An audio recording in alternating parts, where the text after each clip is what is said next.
Good morning, boys and girls. I hope you're having a great Sunday morning. So happy to see you. This week is a very special week because it is Thanksgiving week.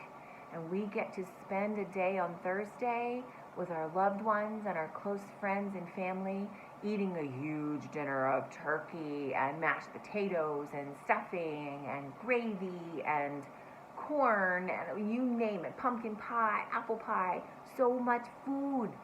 But boys and girls, it's the day that we stop and we thank Jesus for all he has done for us, all he's given us, our homes, our families, our health, our clothes, our toys, our friends.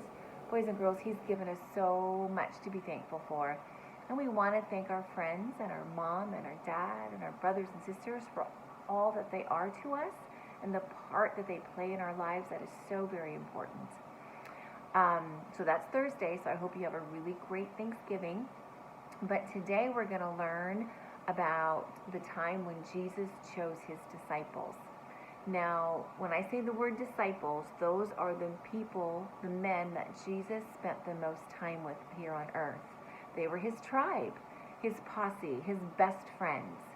So it was very important who Jesus chose to spend all that time with. And these men followed Jesus, lived with Jesus, preached the gospel with Jesus, ministered to people, healed people. They were Jesus's tribe.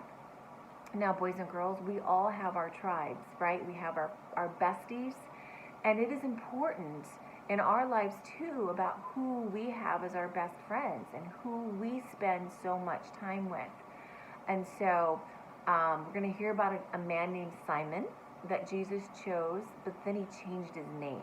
So his name was Simon, and then God changed to something else. Now, I don't know if any of you are named Simon in the class today, but I know two Simons, and I love both of them. One of them lives in China, but he lived with us for 3 years, and his name is Simon, and I wouldn't want his name to be anything else because I love the Simon. And the other Simon I know is now a 6th grader. He's 12, but I knew him when he was born, so I've known him his whole life. And I love that he's called Simon. But in the Bible today, we're going to learn about a man named Simon, who God changed his name. All right, so I'm going to read a little bit about how Jesus chose his disciples. So one day, Peter, Andrew, James, and John, 4 guys, were fishing. And they were in their boat. So here's a picture. They're in the boat. They're on the water. And they have their nets. And Jesus comes by and he sees them. And he says, Peter, Andrew, James, and John, follow me. Boys and girls, that's all Jesus said was follow me. And guess what? They dropped their nets. They dropped their fish. They left their boats. And they followed Jesus. They just stood up, followed Jesus. Isn't that crazy? Like, wow. But you know what? They just knew Jesus was Jesus, and they wanted to follow him and spend time with him. Well, there was another man. His name was Nathaniel. And Nathaniel was sitting under a fig tree, all by himself. Nobody was around him. And Jesus walked past him one day and saw him under the fig tree. Didn't say anything to him, but he knew he was Nathaniel, and he knew everything about him. And he knew he was going to call Nathaniel to be his disciple. Well, one of Nathaniel's friends was called by Jesus, and he brought Nathaniel with him. And the 2 men were walking up to Jesus to follow him, and Jesus looked at him and said, Nathaniel, I know you. Nathaniel's like, how do you know me? He's like, I saw you under the fig tree, and you are a righteous man. So he knew Nathaniel's thoughts, he knew who he was, and he knew he wanted him to follow him. And Nathaniel knew, this man knows everything. He is God. Jesus knows everything. I want to follow him. So Nathaniel was one of his disciples. Now, remember the first 4?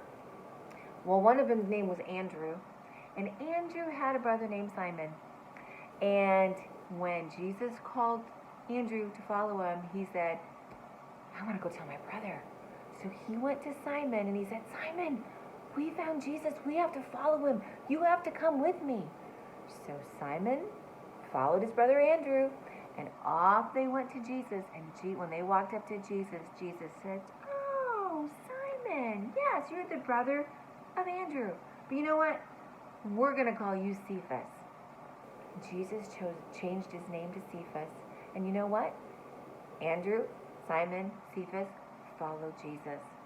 Boys and girls, God called his disciples in different ways, right? Some of them he saw them and said, let's go. And some of them were called by their friends, right? So some of them's friends went to them and brothers and said, you must follow Jesus with me. I found the Messiah. You must come follow Jesus. Jesus called them. Their friends brought them. And some of them heard Jesus preaching. He heard them talking. He heard Jesus talking. And they were called then, and they followed him. Boys and girls, Jesus called his disciples, his besties, his tribe, different ways. And boys and girls, and Jesus knew every single one of them. Remember Nathanael under the fig tree? Jesus knew what he was thinking.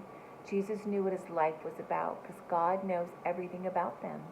And boys and girls, God knows everything about you and me. He knows our hearts. He knows our thoughts. And boys and girls, he wants us to follow him. He calls us to follow him. And he calls us in different ways. Sometimes it's a small voice in our heart calling us to Jesus.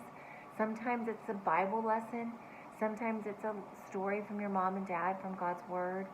Sometimes God calls us all in different ways. And we need to be listening and ready for when we hear God's call. Because we want to follow Jesus, and he wants us to follow him. Just like he chose those disciples very carefully, because he was going to live life with them. And they were going to minister with him and for him through many cities, many towns. They were going to spend a lot of time with Jesus. And boys and girls, just like you have good friends, your besties, we need to love our friends and choose our friends who love Jesus, because it's important of who we spend our time with. Boys and girls, I hope that you have a great Thanksgiving. And you should start making your list now of all the things that you want to thank Jesus for, and have a heart full of gratitude.